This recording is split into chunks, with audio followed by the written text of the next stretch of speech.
A ver, pensemos en esto. ¿Qué puede obligar a cientos de miles de personas a dejarlo todo? Su casa, su familia, su tierra. Pues entre 2005 y 2010, el estado de Veracruz, en México, vivió justo eso, una transformación dramática, un éxodo masivo. Hoy vamos a meternos de lleno para entender la anatomía de esa crisis, para ver qué fue exactamente lo que la provocó. Para empezar a entender la magnitud del asunto, el análisis nos da un concepto que es, potentísimo: exilio político por hambre. Y esta frase es clave porque le da la vuelta a todo. Nos dice que esto no fue una simple elección de «me voy a buscar una vida mejor». No, fue un acto desesperado de supervivencia, porque las condiciones en tu propio hogar simplemente ya hacían imposible quedarse. Y los números, bueno, los números no mienten y son brutales. Fíjense, en 1987, Veracruz ocupaba el lugar número 29 a nivel nacional como estado expulsor de migrantes. Para 2009 había saltado hasta la 9ª posición. O sea, imagínense ese salto. Es un crecimiento exponencial que nos pinta de cuerpo entero la escala del problema. Ok, entonces, ¿de dónde vino todo esto? ¿Qué fue lo que lo provocó?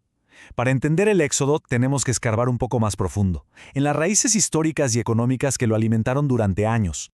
Y aquí viene una de las grandes ironías. Veracruz tenía un recurso increíblemente valioso, su bono demográfico. O sea, una población enorme, llena de jóvenes con toda la energía y el potencial para trabajar, para generar riqueza. Pero en lugar de ser el motor que impulsara al Estado, esta fuerza productiva se convirtió, tristemente, en su principal producto de exportación, hacia el norte. Es que la forma de emigrar también cambió, y cambió radicalmente. Atrás quedaron los tiempos del programa Bracero, cuando el viaje era legal, temporal, de ida y vuelta. Para los 80s y 90s, la historia para los veracruzanos ya era otra. Migrar se había convertido en una travesía clandestina, muchísimo más arriesgada y, casi siempre, sin boleto de regreso. Pero la raíz del problema también estaba, y muy fuerte, dentro del propio Estado. Había un desequilibrio interno brutal. Fíjense, solo 17 de los 212 municipios generaban casi el 60% de toda la riqueza. Era, literalmente, como tener dos Veracruz en uno. Uno muy pequeño y próspero y otro enorme, abandonado, donde la gran mayoría de la gente vivía en la marginación. Y claro, en esas zonas olvidadas, la economía local simplemente colapsó. Sectores que antes eran vitales, como el café o la caña de azúcar, se estancaron. Y si a eso le sumamos salarios de 55 pesos al día, pues con eso simplemente no se vive. Esto se convirtió en la gasolina que encendió el motor del éxodo, porque la gente ya no podía sobrevivir allí. Y bueno, ante esta crisis que ya era imposible de ignorar, el gobierno estatal, claro, tuvo que responder.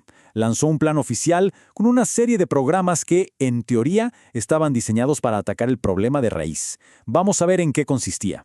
Y sobre el papel, la verdad, la estrategia se veía bastante completa. Teníamos programas con nombres muy llamativos como Prepárate, no emigres, que buscaba convencer a los jóvenes de quedarse. Otros como Vete sano, regresa sano, para los que ya se iban. Y el famoso 3x1 para migrantes, que buscaba que el dinero de las remesas se reinvirtiera en obras para las comunidades. Sonaba muy bien, ¿no? Muy ambicioso. Tenían un programa para casi todo. Pero la pregunta del millón, la que de verdad importa es, ¿funcionó? Con todo este despliegue de programas, ¿se logró frenar la salida masiva de veracruzanos? Es hora de pasar de las buenas intenciones a los resultados reales. Aquí hay un punto clave que no podemos dejar pasar: las remesas, el dinero que los migrantes enviaban desde el extranjero. Se convirtieron en un salvavidas para miles y miles de familias, sin duda. Pero, ¿realmente resolvieron los problemas de fondo? El análisis usa una metáfora perfecta. Las describe como una válvula de escape. Piensen en una olla de presión. La migración permitió que saliera el vapor, que la presión social y económica no explotara. Pero, y esto es lo más importante, no arregló la olla, no solucionó el problema estructural que estaba generando toda esa presión. Y aquí es donde vemos lo frágil que era ese salvavidas. Era una diferencia de la noche al día. Cuando las remesas llegaban de forma regular, constante, las familias comían mejor, tenían una dieta más variada. Pero si el dinero se retrasaba o no llegaba, todo se venía abajo. La dieta se volvió monótona y la inseguridad alimentaria regresaba con todo. Las remesas ayudaban, sí, pero no eran una solución estable ni mucho menos garantizada.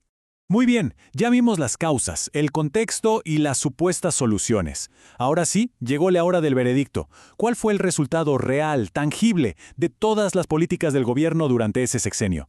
Dejemos que los datos duros nos den la respuesta. Y aquí está. La prueba reina, por así decirlo.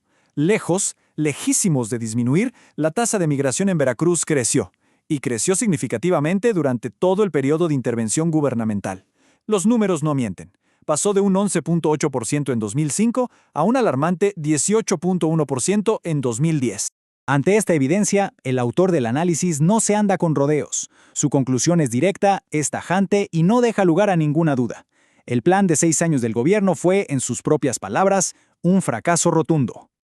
Ok, ¿y por qué falló de una forma tan estrepitosa?